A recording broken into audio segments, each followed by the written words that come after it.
Mesmo que falte amor, acompanho o Vasco aonde ele for. Nasci pra te seguir. Salve, família vascaína! Sejam bem-vindos aí a mais um vídeo no canal. Eu sou o Thiago, você está no canal Vasco em Família. Se não for inscrito aqui, já dá aquela moral, se inscreve no nosso canal, deixa o like para a gente estar chegando a mais vascaínos. E não esquece também de ativar o sininho de notificação para não perder os próximos vídeos. E tá sempre por aqui dando aquela moral, deixando a sua opinião, o seu comentário, pra gente estar trocando aquela ideia de vascaíno pra vascaíno, repercutir aqui as últimas notícias do nosso Vascão e trazer uma galera aí pra falar de Vasco. Quero trazer aqui o Abel, né, o Abel Braga, vou trazer a entrevista dele, alguns trechos ali pra gente repercutir aqui, porque ele falou novamente, segundo ele botou o nome dele em jogo. Para falar para você, acabou o sofrimento vascaíno. Vou trazer essas declarações aqui para ver se você concorda. Edmundo que falou o seguinte ontem na live dele: a cereja do bolo, ela pode esperar. Você concorda com o Edmundo? Vou trazer esse trecho aqui também e quero trazer uma galera, alguns jornalistas, a TNT Esporte, que vem destacando aí o Marlon Gomes. Falaram o seguinte: o olho do vascaíno brilha vendo o Marlon Gomes jogar. O vascaíno tá doido aí pra ver o Marlon Gomes com a camisa do Vasco novamente. Uma galera que tá elogiando muito o Marlon. A gente vai destacar aqui também, família vascaína. Vamos começar falando aí do mercado da bola, porque atualmente aí o Vasco praticamente acertado aí com o Manuel Capasso, né, pra zaga. Segundo a informação que ele mesmo falou, só tá aí na troca de documentação para ele chegar aqui no Rio, fazer exames médicos e acertar com o Vasco ser reforço do nosso Vascão.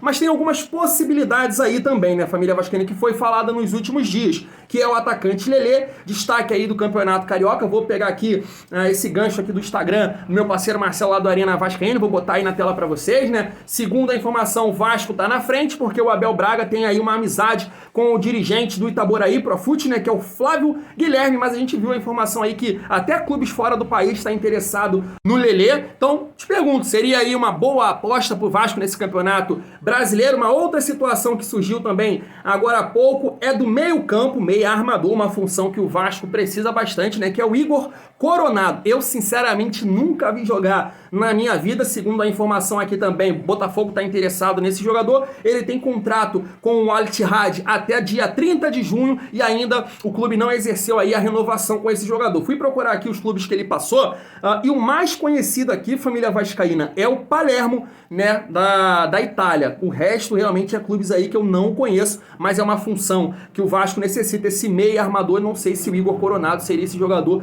interessante. Um outro nome que surgiu também, né, o Nicola falou dessa possibilidade, porque o São Paulo não conta mais com o jogador, que é o Gabriel Neves. Eu recebi alguns comentários aqui no canal, no vídeo de mais cedo que eu falei sobre esse jogador, e alguns falaram assim, na verdade eu vi comentando desse jeito, falou o seguinte, ó: como é que pode você cogitar esse nome no Vasco? O cara não vai nem pro banco lá no São Paulo, será que serve pro Vasco? Você tá de brincadeira comigo, Thiagão? E aí eu quero trazer aqui o Rogério Ceni para falar do Gabriel Neves, o motivo que ele não vem sendo utilizado lá no São Paulo. Vê se te convence, se liga só.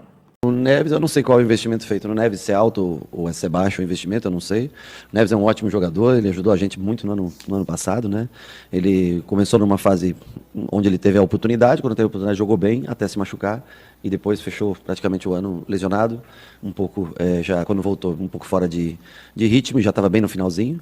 Esse ano está readquirindo a sua condição. O que faz com que ele não seja relacionado é que nós temos 8 estrangeiros no grupo, né?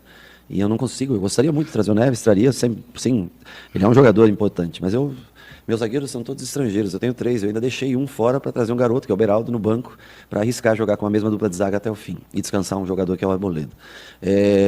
O Mendes eu queria fazer a estreia, é um jogador importante para mim, são 3, o Caleri, eu só tenho um 9, ele tem que jogar, ele tem que estar em campo, são 4, e aí eu tinha que fazer uma escolha, entre outros 4 jogadores eu só podia trazer um, então não tem absolutamente nada pessoal. Gosto muito do Neves, lamento de coração não ter na relação, e não vai ser a última vez, pode acontecer outras vezes, porque infelizmente aconteceu isso quando eu cheguei, tinham 8 estrangeiros, que tinham 2 machucados, 2 lesionados, né? Nós temos a situação do Ferrarese, que fica até o meio do ano, a situação do Orejuela até então era inesperada, a volta do Orejuela, ela não era uma volta prevista para nós, né? Então aumentou esse número de estrangeiros, e no meio campo é o lugar que eu mais tenho jogadores como volante. Então eu prefiro não gastar um estrangeiro no meio campo trazer, por exemplo, o Luan para o jogo, do que gastar uma vaga de estrangeiro para o banco. Isso não tem nada a ver, não tem a ver com relacionamento, com nada. O Neves é um ótimo menino, trabalha extremamente sério, é um bom jogador. Agora, eu não posso mudar o regulamento. Se eu pudesse incluir 6 estrangeiros, muito provavelmente o Neves estaria com a gente no dia de hoje. Tá aí, família. Rogério Ceni te convenceu aí o motivo que ele não vem usando o Gabriel Neves? Cara, eu falei aqui no vídeo de mais cedo que o Gabriel Neves ainda não mostrou futebol pra ser um jogador que eu falo assim, ó, traz pra ser titular do lado do Jair, não. Mas eu acho que seria uma boa opção, cara. Um cara que tem qualidade técnica, a gente sabe que tem aí questão de contusão, cartão. Eu acho que seria uma boa opção, já que o São Paulo realmente quer negociar esse atleta. Tem a questão também da adaptação, ele pode não ter rendido tanto no São Paulo, isso é uma questão, né? Tô vendo aqui, até procurei saber quando ele chegou no São Paulo, ele chegou em 2021, estreou pelo São Paulo no dia 12 de setembro de 2021, né? Jogou aí 2022 inteiro. Então acho que ele chegaria no Vasco mais adaptado ao futebol brasileiro. A gente tem esse questionamento aí com alguns jogadores, né? O Puma, o Orediano, isso pode atrapalhar o próprio Capasso também, que vai ter a sua primeira oportunidade fora da Argentina. Então talvez aqui o Gabriel Neves no Vasco possa estar mais adaptado aí ao futebol brasileiro, ajudar também os outros estrangeiros aí, né? Como o Puma, que também é uruguaio. Eu vejo com bons olhos aí se o Vasco contratar aqui o Gabriel Neves. Repito, não para ser titular, mas uma boa opção aí para o banco de reservas, na minha visão. Quero saber a de vocês, família vascaína. Agora eu quero trazer aqui algumas declarações do Abel Braga, que segundo ele botou aí a cara dele, botou a reputação dele para falar que o torcedor do Vasco não vai mais sofrer. Destaquei aqui algumas partes aí da entrevista dele, queria passar aqui com vocês para a gente trocar uma ideia. Se liga só. Vamos lá. A satisfação é que esse cara pegou o Bragantino numa zona de rebaixamento, colocou numa Sul-Americana, no ano seguinte colocou numa Libertadores. Opa, isso aí que ele tem como estratégia, como pensamento, como forma de jogar, me interessa, porque o que o Bragantino jogava? Contra o Palmeiras, contra o Santos, contra o América Mineiro, sempre da mesma forma, atacando, pressionando. E ontem veio uma recompensa que também não nos enche de... Nós somos nada, nós estamos começando a criar uma coisa forte, que será forte. O time vai ser forte, não tenha dúvida disso. Eu já botei minha cabeça aí na forca dizendo, torcedor do Vasco não vai sofrer mais. E não vai, não tenha dúvida disso. Eu tive aqui em 2020, era complicado, jogador querer vir para o Vasco. Estou te sendo sincero, estou com o coração aberto.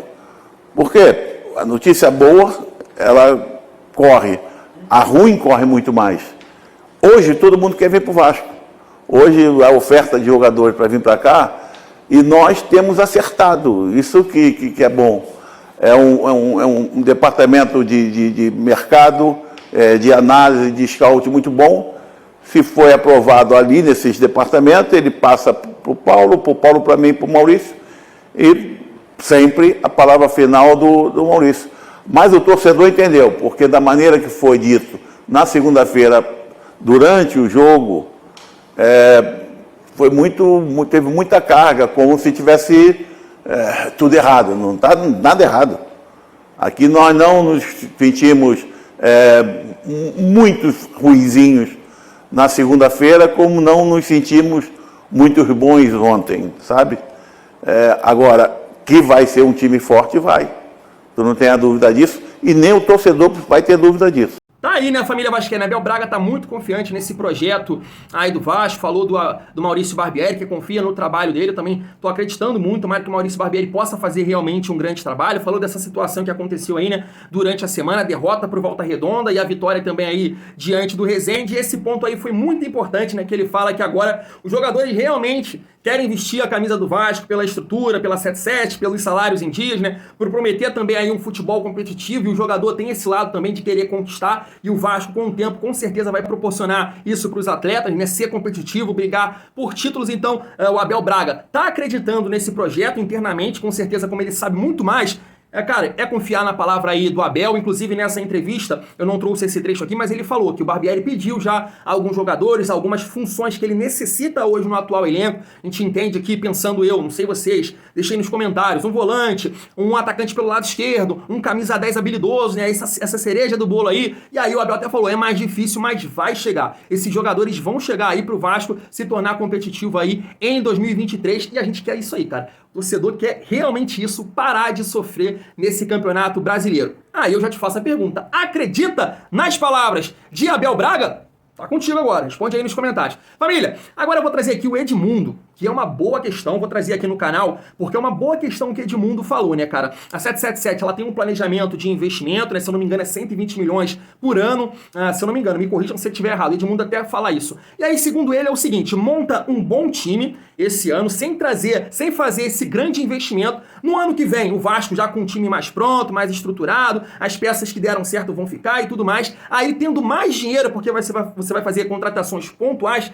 traz essa cereja do bolo. Você concorda com esse pensamento do Edmundo? Vou passar aqui para você. A minha resposta é bem simples. A gente precisa primeiro fazer o bolo, para depois pôr a cereja. Eu acho que isso aí resume um pouco, porque eu acredito no que você está dizendo.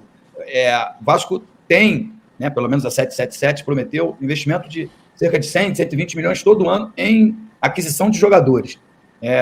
Nesse período, nessa primeira investimento, foram diluídos. Foram contratados aí 10 jogadores, se vier, vem mais 2, 3 ou 4, foram diluídos. O ano que vem, se esse bolo estiver pronto, você tem 120 milhões para contratar pontualmente. Fica muito mais fácil trazer um jogador de nome que a torcida tanto espera. Eu acho que o mais importante nessa temporada é fazer um campeonato brasileiro tranquilo, sem susto. E quando eu falo isso, eu falo de meio de tabela, 10º colocado. E aí você ganha 2 jogos, sei lá, vou chutar aqui, que a gente dá exemplo, as pessoas ficam chateadas, mas sei lá, ganha do Inter fora, ganha do Red Bull em Bragança, estou chutando um exemplo. Sim. E belisca uma 8ª colocação, de acordo com o campeão da Copa do Brasil e da Libertadores, a Libertadores pode chegar até a 7ª, 8ª colocação, como tem acontecido nos últimos anos. Então, cara, esse eu acho que deveria ser o desejo do torcedor vascaíno quando bater dezembro de 2023. Caramba, temos um time. Agora vou pontualmente trazer o cara diferente, que seria aí, no caso, a cereja do bolo. Tá aí, é um bom debate ou não é? Porque assim, você pensando que todas as contratações do Vasco, claro que no Campeonato Brasileiro, nível competitivo muito maior, vai dar certo, essas que já chegaram, todas as que o Vasco possa vir aí a fazer vão dar certo também, aí o Vasco não precisa fazer esse grande investimento. Seria ideal, porque o pensamento do Edmundo faz todo sentido. Aí lá no ano de 2024, o Vasco mais estruturado, você vai ter muito dinheiro para trazer essa cereja do bolo. Mas se isso não acontecer, é muito arriscado. E tem outra questão, o canal aqui não é a Ana Maria Braga, mas se fala de cereja do bolo, o bolo tá pronto. Mas como o Edmundo falou aí, que o bolo precisa estar pronto para depois chegar a cereja, mas a gente não pode pensar também ao contrário, que a cereja do bolo, ela pode potencializar esse processo aí do Vasco, ajudar o Vasco a ser mais competitivo, ajudar outros jogadores, né, como o Jair, como o próprio Peck, o Pedro Raul. Então é interessante a gente pensar nisso, família vascaína. Eu acho que um bom jogador, habilidoso, essa cereja do bolo, mesmo que o bolo ainda não esteja pronto, né, o Barbieri tem muito trabalho aí a fazer, os jogadores ainda estão chegando, ele pode sim agilizar esse processo. Então eu acho que seria muito importante a chegada desse jogador, porque, na minha opinião, agilizaria aí esse processo, né? Um jogador habilidoso para deixar o Pedro Raul na cara do gol, para auxiliar os jogadores de beirada de campo, eu acho que é fundamental. Mas o pensamento do Edmundo, eu acho que muita gente pode concordar, mas eu acho também que é arriscado se algumas contratações do Vasco não funcionarem aí no Campeonato Brasileiro, mas é um bom debate, eu queria saber a sua opinião. Deixei esse assunto aqui por último, porque a gente falou de cereja do bolo, o Abel Braga também falou aí que o torcedor do Vasco não vai mais sofrer, e esse jogador aqui vai ser fundamental para isso, na minha opinião. Tô torcendo muito para que ele faça um excelente ano, família vascaína. A gente sabe que nesse campeonato aí sul-americano, ele tá jogando muita bola, tanto que a gente vai trazer aqui alguns destaques aí dos jornalistas falando dele, mas a gente sabe que o nível técnico, o Brasil é muito superior a esses times, tem um bom time, então acaba aí jogando mais com a bola e tudo mais, e o Marlon Gomes vem se destacando. Claro que no profissional aqui no Vasco vai ter muito mais dificuldade, mas ele é muito talentoso e eu acredito muito nele, ó. A TNT Esporte destacou o seguinte, tá na tela pra vocês, ó. Precisamos falar sobre Marlon Gomes. O olho do torcedor do Vasco tá brilhando vendo esse moleque jogar. Não tem jeito. Inclusive, eu separei aqui um lance do Marlon Gomes, que é coisa de cereja do bolo. É coisa de camisa 10. Vê essa enfiada que ele deu aí pro Vitor Roque, botou o Vitor Roque na cara do gol. Se liga aí que eu vou lendo aqui um outro comentário do Fernando Campos, que é jornalista da ESPN. Ele disse o seguinte, ó. Marlon Gomes e Jair na meiuca do Vasco. Se liga só. E pra finalizar também, o Conrado Santana, que é jornalista aí da Sport TV, disse o seguinte, ó: Marlon Gomes joga demais. No time de hoje do Vasco tem que ser titular. E no meio, é claro, não improvisado pelos lados como na Série B do ano passado. Diferenciado. É isso, família. Tá aí toda a repercussão da atuação do Marlon lá nesse sul-americano aí. Vem jogando muita bola e a gente conta muito com ele aí pra ser, como foi dito aqui, um diferencial pro Vasco nessa temporada. A família vascaína vai cair muito bem. Do lado do Jair ou de camisa 10? O que você acha? Eu vou ficando por aqui. Família vascaína, se você gostou do vídeo, senta o dedo no like. Não se esquece também de se inscrever no nosso canal. Tamo junto e é muito bom ser Vasco.